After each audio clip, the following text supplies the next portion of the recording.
ಬಯಸಿ ನಡೆಯುವವರಿಗೆ ಅಡ್ಡಿ ಆತಂಕಗಳು ಅನೇಕ. ಅವೆಲ್ಲವನ್ನೂ ನಿವಾರಿಸುವ ಶಕ್ತಿ, ಧೈರ್ಯ ಮತ್ತು ಮನೋಧಾರ್ಯತೆ ನಿನ್ನಲ್ಲಿ ಸಾಕಷ್ಟಿದೆ ಮಗು. ನನಗೆ ಸನ್ಯಾಸ ನೀಡುತ್ತೀರ ಭಗವನ್? ಸನ್ಯಾಸ ಸನ್ಯಾಸ ನೀಡುವಂತಹದ್ದಲ್ಲ, ಅದು ಪಡೆದುಕೊಳ್ಳುವಂಥದ್ದು ಮಗು. ನಾನದಕ್ಕೆ ಯೋಗ್ಯನೇ ಭಗವನ್. ನಾನೂ ಅದಕ್ಕೆ ಯೋಗ್ಯನಾದರೆ ನೀನು ಯೋಗ್ಯ ಪುಣ್ಯಾಕ್ಷ. ಧನ್ಯ, ನಾನು ಧನ್ಯ ಭಗವನ್, ನಾನು ಧನ್ಯ. ನಾನೇನು ಮಾಡಬೇಕು ಹೇಳಿ ಭಗವನ್, ಹೇಳಿ. ಬಾ ಬಾ ನೋಡ. ಆದರೆ ಆದರೆ ಒಂದೇ ಯೋಚನೆ ಭಗವನ್. ಏನು ಪುಣ್ಯಾಕ್ಷ? ಈ ನನ್ನ ಬಂಧುಗಳು ನನ್ನನ್ನೇ ನಂಬಿದವರು, ಇವರ ಗತಿ ಇಷ್ಟೆಲ್ಲ ನೋಡಿ, ಇಷ್ಟೆಲ್ಲ ಕೇಳಿ ಇವರು ಮತ್ತೆ ಹಿಂದಿನಂತೆ ಜೀವನ ನಡೆಸುತ್ತಾರೆ ಎಂದು ನನಗೆ ಅನಿಸುತ್ತೆ.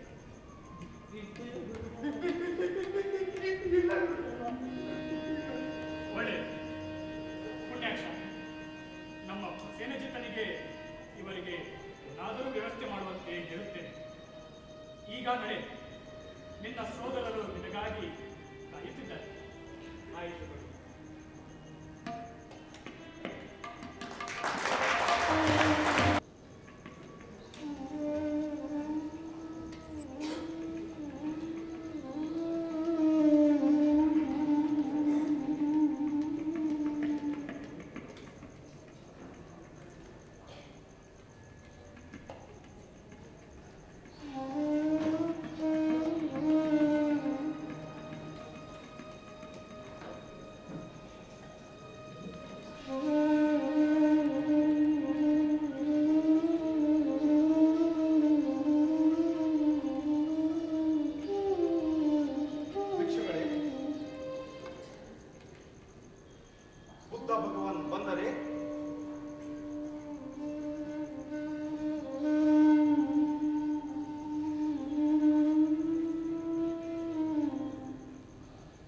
ನಾನು ಸಾರಿ ಹೇಳಿದೆ, ಆ ಕ್ರೂರಿ ಇರುವ ಗುಹೆ ಕಡೆಗೆ ಹೋಗಬೇಡಿ ಎಂದು. ನನ್ನ ಮಾತು ಕೇಳಿದರೆ ನಾನಾದರೂ ಎಂತಹ ಮೂರ್ಖ, ಎಂತಹ ಅವಿವೇಕಿ. ಅವರು ಬೇಡವೆಂದರೂ ಅವರ ಹಿಂದೆ ನನ್ನ ಸೈನ್ಯವನ್ನು ಕಳುಹಿಸಬಹುದಾಗಿತ್ತು. ಆದರೆ ಒಬ್ಬಂಟಿಗನಾಗಿಯೇ ಹೋಗುತ್ತೇನೆ ಎಂದು ಹಠ ಹಿಡಿದರು. ಅವನು, ಆ ನೀಚ, ಇವರನ್ನು ಏನು ಮಾಡಿದ್ದಾನೆ ಏನು? ಅಧೈರ್ಯ ಬೇಡ ರಾಜ, ಹಾಗೂ ಪಶ್ಚಾತ್ತಾಪವೂ ಬೇಡ. ಅವರನ್ನು ತಡೆಯಲು ಯಾರಿಂದಲೂ ಆಗುತ್ತಿರಲಿಲ್ಲ. ಅವರ ಕರುಣೆಗೆ ಎಲ್ಲೇ ಆದರೂ ಇದೆ. ಒಂದು ಕುರಿಮರಿಯ ಜೀವಕ್ಕಾಗಿ ತನ್ನ ಜೀವವನ್ನೇ ಬಲಿಕೊಡಲು ಸಿದ್ಧರಾದವರವರು. ಅಂತಹ ಕರುಣಾಮೂರ್ತಿಯವರು. ಅಂಗುಲಿಮಾಲ ಅವನು ನರಪಿಶಾಚಿಯಾಗಿರಲಿ, ಅವನ ಹೃದಯ ಸೆರೆ ಹಿಡಿಯದೇ ಇರಲಾರರು. ಅವರ ಕಣ್ಣುಗಳು ಕರುಣೆಯ ಸಂದೇಶದ ಮಹಾಕಾವ್ಯಗಳು. ಓದುಬಾರದವರು ಅಲ್ಲಿ ಬ್ರಹ್ಮಾಂಡವನ್ನೇ ಕಾಣುತ್ತಾರೆ. ನನಗನಿಸುತ್ತದೆ ಭಗವಂತ ಒಂದೇ ಬರುತ್ತಾರೆ. ಭಗವಂತ ಒಂದೇ ಬರುತ್ತಾರೆ. ನನ್ನ ಮನಸ್ಸು ಹಾಗೆ ಹೇಳುತ್ತದೆ. ಭಗವಂತ ನಮೋ ನಮಃ. ಬುದ್ಧದೇವರಿಗೆ ನಮೋ ನಮಃ.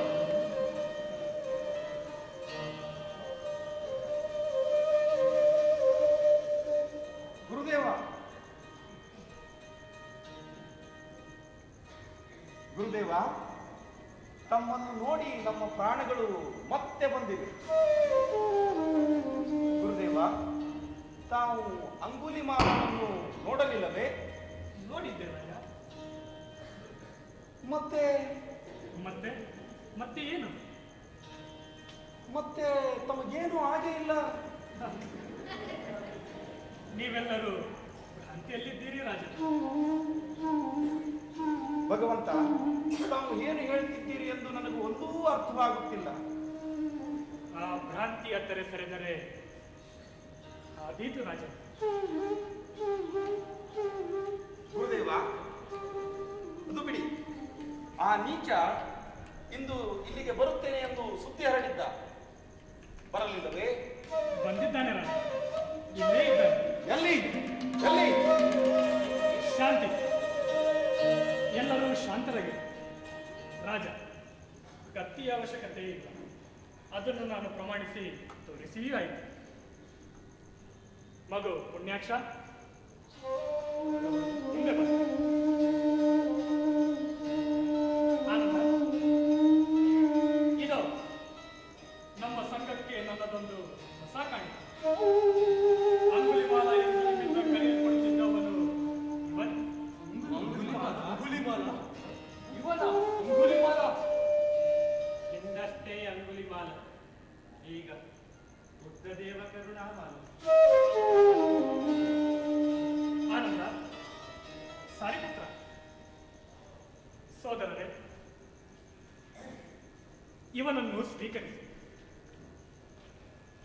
ಬಹುದಿನಗಳಿಂದ ಬಹುದೂರ ಹೋಗಿದ್ದ ಅತಿಥಿ ಮತ್ತೆ ಮನೆಗೆ ಬಂದಿದ್ದಾನೆ. ಮಗು ಪುಣ್ಯಾಕ್ಷ, ಭಗವಾನ್, ಇವರೆಲ್ಲರನ್ನು ಪ್ರೀತಿಯಿಂದ ಕಾಣು. ಇವರೆಲ್ಲ ನಿನ್ನ ಸೋದರರು. ಆನಂದ, ಹೋಗು, ಕಾಷಾಯ ವಸ್ತ್ರವನ್ನು ತೆಗೆದುಕೊಂಡು ಬಾ. ನಿಲ್ಲಿ ಗುರುದೇವ, ಏನು ಮಾಡುತ್ತಿದ್ದೀರಾ? ಇದುವರೆಗೆ ಮನುಷ್ಯರ ರಕ್ತದಲ್ಲಿಯೇ ಓಕುಳಿ ಆಡುತ್ತಿದ್ದ ಇಂಥವನಿಗೆ ಸನ್ಯಾಸ ನೀಡುತ್ತೀರಾ? ಇದು ನಿಲ್ಲುವ ವೈರಾಗ್ಯವೇ? ಜಿಂಕೆ ಎದೆಯ ರಕ್ತವನ್ನೇ ಒಗ್ಗಿರುವ ಈ ಹುಲಿಗೆ ಹಾಲು ಹಣ್ಣು ಪಥ್ಯವೇ ಗುರುದೇವ? ಹಾಗೆ ಭಾವಿಸಬೇಡ ಪ್ರಸೇನ. ಎಲ್ಲಿ ಅವರಿಗೆ ಆಸೆ ಎಂಬ ಪಿಶಾಚಿ ನಿಕಟವಾಗಿ ಕುಳಿಯುತ್ತಿರುತ್ತದೆಯೋ ಅಲ್ಲಿಯವರೆಗೆ ಜಿಂಕೆ, ಹುಲಿ, ಮನುಷ್ಯ ಇದರಗಳ ನಡುವೆ ವ್ಯತ್ಯಾಸವೇನೂ ಇರುವುದಿಲ್ಲ. ಆಸೆಯನ್ನು ಬಿಟ್ಟವನಿಗೆ ಧರ್ಮದಲ್ಲಿ ನಡೆಯುತ್ತೇನೆ ಎನ್ನುವವನಿಗೆ ಹೊಸ ಜನ್ಮವೇ ದೊರೆತಂತೆ. ಭಗವಂತ, ನಾನೇನು ಮಾಡಲಿ? ನೀವೇ ಹೇಳಿ. ನೀವೇ ನನ್ನ ದೇವರು. ನಾನು ಹೇಗೆ ಪ್ರಾರ್ಥನೆ ಮಾಡಲಿ? ಯಾವ ಮಂತ್ರವನ್ನು ಜಪಿಸಲು? ನೀವೇ ಹೇಳಿ ಭಗವಂತ. ನಾನು ದೇವರು ಎಂದು ನೀನು ನಂಬಿದ್ದರೆ ನನಗೆ ಇಲ್ಲ ಕಂಡ. ಜನ್ಮದಿಂದ ಜನ್ಮಕ್ಕೆ ಸತ್ಯದ ಹಾದಿಯನ್ನು ಹುಡುಕುತ್ತಾ ಹುಡುಕುತ್ತಾ ಬಂದಿದ್ದೇನೆ. ಅದನ್ನು ಈ ಜನ್ಮದಲ್ಲಿ ಸಿದ್ಧಿಸಿದ್ದೇನೆ ಎಂದು ನನ್ನ ನಂಬಿಕೆ. ಸೂರ್ಯಮಂಡಲದಲ್ಲಿ ಮುಚ್ಚುಮರೆ ಇಲ್ಲ, ಅದು ಬಿಚ್ಚಿ ಬೆಳಗುತ್ತದೆ. ಹಾಗೆ ನನ್ನ ಧರ್ಮದ ಹಾದಿಯಲ್ಲೂ ಮುಚ್ಚುಮರೆ ಇಲ್ಲ. ಮುಚ್ಚುಮರೆಯಲ್ಲಿ ನನಗೆ ನಂಬಿಕೆ ಇಲ್ಲ. ನನ್ನ ಒಂದೇ ಸಂದೇಶ ಇದೆ. ಮಗು, ನೀನು ನಿನ್ನನ್ನು ಉತ್ತರಿಸಿಕೊ. ನೀನು ಪಕ್ವವಾಗಿದ್ದೀಯ ಮಗು. ಗುರುದೇವ, ಈ ದಾರಿಯಲ್ಲೇ ನಡಿ. ಗುರುದೇವ, ಕರ್ಮವೆನ್ನುವುದು ಹಿಮಾಚಲದಂತೆ ಬೆಳೆದು ನಿಂತಾಗ ಅದನ್ನು ಒಂದು ಜನ್ಮದಲ್ಲಿ ಸವೆಸುವುದು ಸಾಧ್ಯವೇ?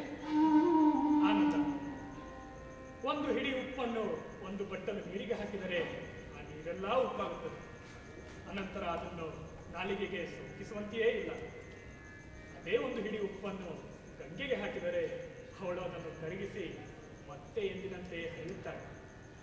ಹಾಗೆಯೇ ಆನಂದ, ನಿರ್ವಾಣದ ಸುಪ್ತ ಸಾಗರಕ್ಕೆ ಕರ್ಮದ ಎಷ್ಟೋ ಹಿಮಾಚಲಗಳನ್ನು ತನ್ನ ಗರ್ಭದಲ್ಲಿ ಅಡಗಿಸಿ ಹೃದಯದ ಬಡಬಾಗ್ನೆಯಿಂದ ಅದನ್ನು ಸುಟ್ಟು ಬಿಡುವ ಶಕ್ತಿ ಇದೆ. ಭಗವಂತ, ನನಗೆ ಎಷ್ಟೋ ಅರಿವು ಬಂತು. ನಿಮಗೆ ನಾನು ಹೇಗೆ ಕೃತಜ್ಞತೆ ಸಲ್ಲಿಸಲಿ?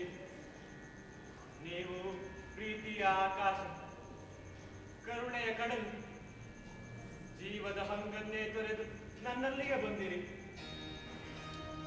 ಅಪಾರವಾದ ಋಣವನ್ನು ನನ್ನ ಮೇಲೆ ಹೊರಿಸಿದ್ದೀರಿ ನೀವು. ನಾನು ಏನು ಮಾಡಲಿ ಹೇಳಿ ಗುರುದೇವ? ನೀವು ಹೇಳಿದಂತೆ ನಾನು ನಡೆಯುತ್ತೇನೆ. ಮಗು, ಹೋಗು, ನಿನ್ನ ತಲೆ ಮತ್ತು ಮುಖದ ಕೂದಲನ್ನು ತೆಗೆದುಹಾಕು. ಆನಂದ, ಇವನಿಗೆ ಕಾಷಾಯ ವಸ್ತ್ರವನ್ನು ಕೊಡು. ಇವತ್ತಿನಿಂದ 7 ದಿನಗಳ ಕಾಲ ಹಳ್ಳಿಗಳನ್ನು ಸುತ್ತಿ ಇವನು ಭಿಕ್ಷೆ ಬೇಡ. ಗುರುದೇವ, ಇದುವರೆಗೆ ಇವನಿಂದ ಹಿಂಸೆಗೊಳಗಾದ ಜನ ಇವನನ್ನು ಸುಮ್ಮನೆ ಬಿಡುತ್ತಾರೆ? ಕರ್ಮದ ಫಲವನ್ನು ಅನುಭವಿಸುವವರೆಗೂ ಏನೂ ದೊರೆಯುವುದಿಲ್ಲ ರಾಜ. ಇವನು 7 ದಿನಗಳ ಕಾಲ ಹಳ್ಳಿಗಳನ್ನು, ಪಟ್ಟಣಗಳನ್ನು ಸುತ್ತಲಿ ಜನರಿಂದ ಭಿಕ್ಷೆಯನ್ನು ಬೇಡದು. ಒಂದೇ ವಾರದಲ್ಲಿ 1 ಜನ್ಮದ ಅನುಭವವನ್ನು ಪಡೆಯುತ್ತಾನೆ. ಕೇಳು ಪುಣ್ಯ, ನೀನು ಧರಿಸಲಿರುವ ಈ ಕಾಷಾಯ ವಸ್ತ್ರ ಅಗ್ನಿಯ ಉಡೆ. ಒಳಗು ಹೊರಗುಗಳ ಕರ್ಮಫಲವನ್ನು ಸುಟ್ಟು ಬಿಡುವ ಶಕ್ತಿ ಅದಕ್ಕಿದೆ. ನಿನ್ನ ಮನಸ್ಸನ್ನು ಉನ್ನತ ಸ್ಥಿತಿಯಿಂದ ಜಾರದಂತೆ ಅದು ನೋಡಿಕೊಳ್ಳುತ್ತದೆ. ನೆನಪಿರಲಿ ಮಗು, ನೀನು ಭಿಕ್ಷೆ ಬೇಡಲು ಹೋದಾಗ ಜನರು ನಿನಗೆ ಏನನ್ನು ಕೊಡುತ್ತಾರೆಯೋ ಅದನ್ನು ನೀನು ಸ್ವೀಕರಿಸಬೇಕು. ನೀನು ಒಡ್ಡಿದ ಭಿಕ್ಷಾ ಪಾತ್ರೆಗೆ ಜನರು ಅಮೃತವನ್ನೇ ಹಾಕಬಹುದು ಅಥವಾ ಬೈಗುಳಗಳ ಸುರಿಮಳೆಗಳನ್ನೇ ಸುರಿಯಬಹುದು. ನೀನು ನಡೆಯಲಿರುವ ಈ ದಾರಿಯಲ್ಲಿ ಜನರು ಹೂವನ್ನೇ ಹಾಸಬಹುದು ಅಥವಾ ಈಟಿಯಿಂದಲೇ ಎರಿಯಬಹುದು. ಏನು ಕೊಟ್ಟರೂ ನೀನು ಸ್ವೀಕರಿಸಬೇಕು. ಸಮತೆ ಸಾಧಿಸಿದರೆ ಅರ್ಧ ಫಲ ದೊರೆತಂತೆ. ಹೋಗುತ್ತೇನೆ ಗುರುದೇವ. ಆದರೆ ನಿಮ್ಮನ್ನು ಬಿಟ್ಟು, ಈ ಎಲ್ಲ ಬಂಧುಗಳನ್ನು ಬಿಟ್ಟು ನಾನು ಹೇಗೆ ಹೋಗಲಿ ಗುರುದೇವ? ನೀವಂತೂ ನನ್ನ ಜೀವನದ ಒಬ್ಬನೇ ಒಬ್ಬ ಬಂಧು. ಹಾಗೆ ಭಾವಿಸಬೇಡ ಅಂಬಲಿಮಾಲ. ಅಭಿಮಾನಕ್ಕಿಂತ ದೊಡ್ಡ ಶತ್ರು ಬೇರೆ ಇಲ್ಲ. ಮುಕ್ತಿಯ ಪಥದಲ್ಲಿ ನಡೆಯುವವನಿಗೆ ಅದೇ ದೊಡ್ಡ ಶತ್ರು. ಯಾರ ಹಂಗನ್ನು ನೆರವಿಲ್ಲದೆ ಏಕಾಂಗಿ ಆಗಿ ಹೋಗುವುದನ್ನು ಕಲಿ. ಸರಿ ತಂದೆ, ಹೋಗುತ್ತೇನೆ. ಆದರೆ ನಿಮ್ಮನ್ನು ಮತ್ತು ಈ ಎಲ್ಲ ಬಂಧುಗಳನ್ನು ಮತ್ತೆ ಕಾಣುವ ಪುಣ್ಯ ನನಗಿದೆ. ಕಾಣಬಹುದು ಪುಣ್ಯಾಕ್ಷ. ಆಯಿತು ತಂದೆ, 7 ದಿನಗಳ ಕಾಲ ಹಳ್ಳಿಗೆ ಹೋಗಿ ಭಿಕ್ಷೆ ಬೇಡುತ್ತೇನೆ. ನಂತರ ಇದೇ ಊರಿಗೆ ಮರಳಿ ಬರುತ್ತೇನೆ. ನಾವು ಇಲ್ಲಿಯೇ ಇರುವ ಕೃಪೆ ಮಾಡಬೇಕು ಭಗವಂತ. ಕರ್ಮಗತಿ ಹಾಗಿರುವುದಾದರೆ ನಿನ್ನ ಆಸೆ ನೆರವೇರುತ್ತದೆ ಪುಣ್ಯಾಕ್ಷ. ಗುರುದೇವ,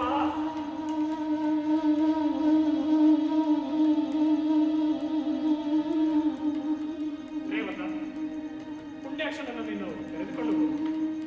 ವಿಹಾರದ ಒಳಗೆ ಆತನಿಗೆ ಏನಾದರೂ ಆಹಾರವನ್ನು ಕೊಡು. ಭಿಕ್ಷಾ ಪಾತ್ರೆ ಕಮಂಡಲು ಈ ಕಾಷಾಯ ವಸ್ತ್ರವನ್ನು ಕೊಡು. ಸಾಧು ಭಿಕ್ಷೆ ಬೇಡಬೇಕಾದ ಕ್ರಮವನ್ನು ಹೇಳಿಕೊಡು. ನಡೆ ನುಡಿಗಳಿಂದ ವಿನಯವನ್ನು ಬೋಧಿಸು. ಸೋದರ ಪುಣ್ಯಾಕ್ಷ, ಬಾ.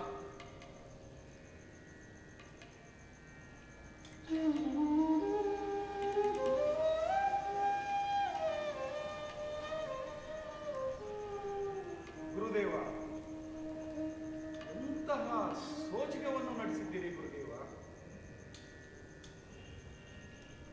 ಬೆಟ್ಟದ ಎದೆಯಿಂದ ಹೊಮ್ಮಿ ಪ್ರಳಯವನ್ನುಂಟು ಮಾಡುವ ಲವಾ ಪ್ರವಾಹಕ್ಕೆ ತಂಪು ಕಂಪುಗಳನ್ನು ಕೊಟ್ಟು ನಲಿದು ಚಿಮ್ಮುವ ಕಾರಂಜಿಯನ್ನಾಗಿ ಮಾಡಿದ್ದೀರಿ ಗುರುದೇವ. ನೀವು ನಿಜವಾಗಿಯೂ ಸೋಜಿಗಕಾರರು ಗುರುದೇವ. ಹಾಗೆ ನಿನ್ನ ಪ್ರಸಂಗ. ನಿಜವಾದ ಸೋಜಿಗಗಾರ ಅವನು. ಜಗತ್ತು ಪ್ರೇಮಕ್ಕೆ ಸರಿಯಾದ ಬೆಲೆಯನ್ನು ಕಟ್ಟಿಲ್ಲ. ಅದರ ಶಕ್ತಿ ಎಷ್ಟಿದೆ ಎಂಬುದು ಅರಿತಿಲ್ಲ. ಅವನಾದರೂ ತನ್ನ ತ್ಯಾಗದಿಂದ ಪ್ರೇಮದ ಬಲೆಯನ್ನು ಹೆಚ್ಚಿಸಿದ. ಅದರ ಕೀರ್ತಿ ಅವನಿಗೆ ಸಲ್ಲುತ್ತದೆ. ಇರಲಿಲ್ಲ, ನೀನು ಈಗ ಹೊರಡು. ರಾಜಕಾರ್ಯದಲ್ಲಿ ಗಮನ ಕೊಡು. ಬರುತ್ತೇನೆ ಗುರುದೇವ.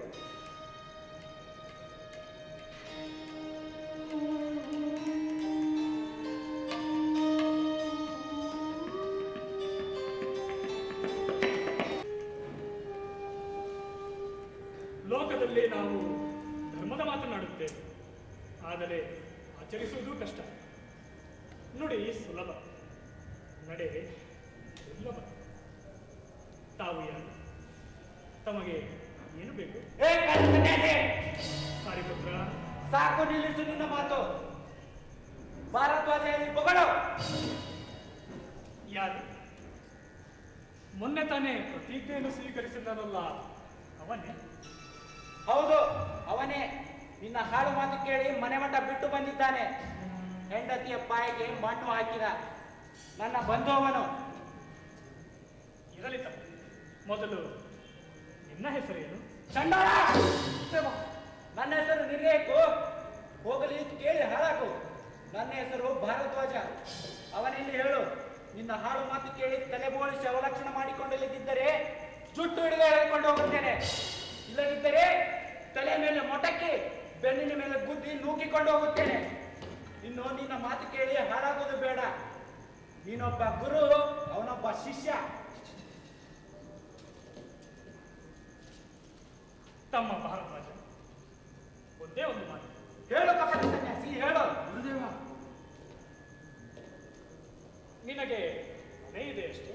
ಇಲ್ಲವೇ, ನಾನೇನು ಪರದೇಶಿ ಅಲ್ಲ. ನಿನ್ನ ಮನೆಗೆ ಅತಿಥಿಗಳು ಬರುವುದುಂಟೆ? ಉಂಟು, ಹಿಂಡೇ ಬರುತ್ತಾರೆ.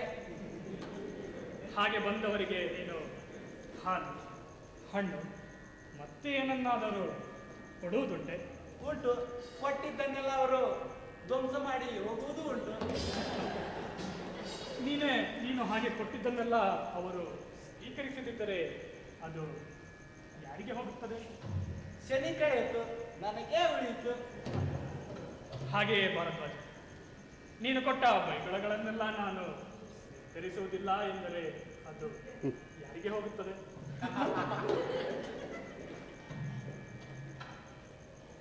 ಅದರ ಬದಲು ನಿನಗೆ ನಾನು ಸ್ನೇಹವನ್ನು ಕೊಡುತ್ತೇನೆ. ಧರ್ಮದ 4 ಮಾತುಗಳು ನಿನ್ನಿಂದ ಈ ಸ್ವಭಾವವನ್ನು ಬದಲಾಯಿಸುತ್ತದೆ. ನೀನು ನನಗೆ ಇವರಂತೆಯೇ ಬಂದು ನನ್ನನ್ನು ಕ್ಷಮಿಸು ಭಗವಂತ, ನನ್ನನ್ನು ಕ್ಷಮಿಸು. ಅಜ್ಞಾನದಿಂದ ತಪ್ಪು ಮಾತನಾಡಿದೆ ಭಗವಂತ, ನನ್ನನ್ನು ಕ್ಷಮಿಸು ಭಗವಂತ, ನನ್ನನ್ನು ಕ್ಷಮಿಸು. ಇರಲಿ ಭಾರದ್ವಾಜ, ಹೇಳು. ಭಗವಂತ, ನೀವಿನ್ನು ಉಪದೇಶ ಮುಂದುವರಿಸಿ, ನಾನು ಕುಳಿತು ಕೇಳುತ್ತೇನೆ ಭಗವಂತ. ಒಳ್ಳೆ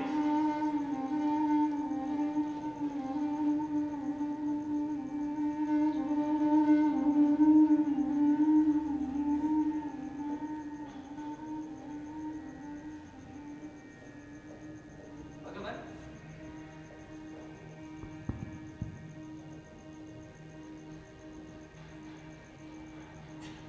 ಭಗವನ್, ಇಂದು ರಾಜಗೃಹದಲ್ಲಿ ತುಂಬಾ ಸ್ವಾರಸ್ಯಕರವಾದಂತಹ ಘಟನೆಯೊಂದು ನಡೆಯಿತು.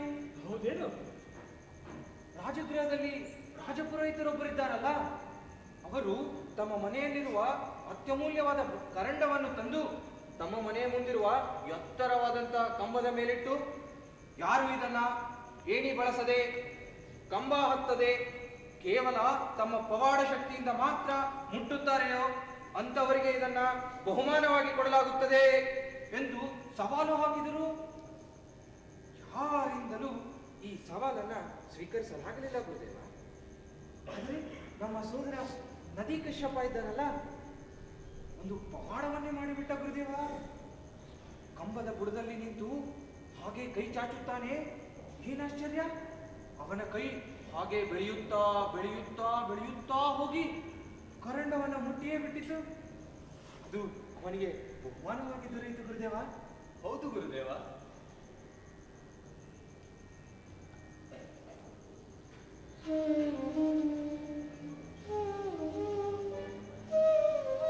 ಕಾಶ್ಯಪ, ಗುರುದೇವ, ಹಾಗಾದರೆ ನೀನು ಅತೀಂದ್ರಿಯ ಶಕ್ತಿ ಉಳ್ಳವನಾಗಿದ್ದೀ ಎಂದಾಯಿತು.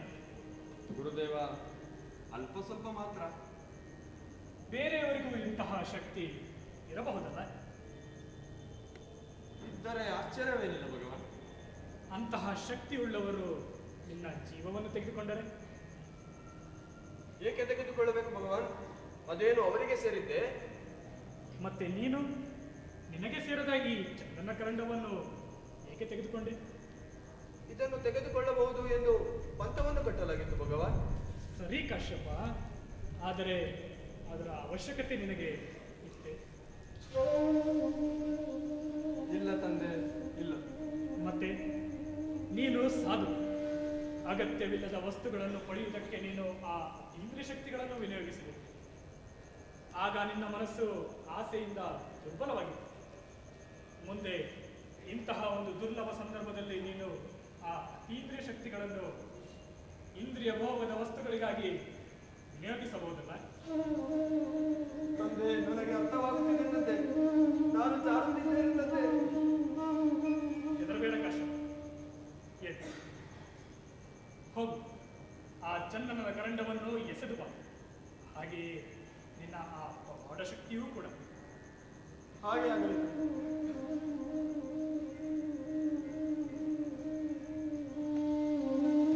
ಬಂಧುಗಳೇ, ಇನ್ನು ಮುಂದೆ ನಾನು ಸಂಘದಲ್ಲಿ ಹೊಸದೊಂದು ನಿಯಮವನ್ನು ಹಾಕುತ್ತಿದ್ದೇನೆ. ನಿರ್ವಾಣವನ್ನು ಬಯಸಿ ಇಲ್ಲಿಗೆ ಬರುವ ಯಾವ ಸಾಧುವು ಅತೀಂದ್ರಿಯ ಶಕ್ತಿಗಳನ್ನು ಗಳಿಸಬಾರದು. ಒಂದು ವೇಳೆ ಗಳಿಸಿದರೂ ಅದನ್ನು ವಿನಿಯೋಗಿಸಬಾರದು. ಹಾಗೆ ಏನಾದರೂ ವಿನಿಯೋಗಿಸಿದ್ದಲ್ಲಿ ಬಳಿಕ ಇಲ್ಲಿರಬಾರದು. ಗುರುದೇವ, ಗುರುದೇವ, ಏನು ಅಂಗುಲಿಮಾಲ ಮಂಗಳವಾರ? ಏನು ಹೇಳು? ಅವನು ಅಲ್ಲಿ ಬಿದ್ದಿದ್ದಾನೆ ಗುರುದೇವ. ತಲೆ ಒಡೆದಿದ್ದಿದೆ, ರಕ್ತದಲ್ಲಿ ಮಿಂದಿದ್ದಾನೆ. ಉದ್ವೇಗ ಬೇಡ. ಕರ್ಮದ ಗತಿ ದುರ್ವಾರವಾದದ್ದು. ಕರ್ಮದ ಚಕ್ರ ಲೋಹದ್ದು. ಅದಕ್ಕೆ ತಲೆಯೊಡ್ಡಿದವನಿಗೆ ಸ್ವಲ್ಪ ನೋವಾಗುವುದು ಸಹಜ. ಕರ್ಮದ ಕವಚ ಹುಟ್ಟಿನಿಂದಲೇ ಶರೀರ ಜೊತೆಲೇ ಹುಟ್ಟಿದ್ದು. ಅದನ್ನು ಮೈಯಿಂದ ಬೇರೆ ಮಾಡುವಾಗ ಸ್ವಲ್ಪ ರಕ್ತ ಹರಿಯುವುದು ಅನಿವಾರ್ಯ. ಅವನು ಪುಣ್ಯಾಕ್ಷ. ಅವನು ಇದನ್ನು ಕಾಣುವುದಿಲ್ಲ. ಉದ್ವೇಗ ಬೇಡ.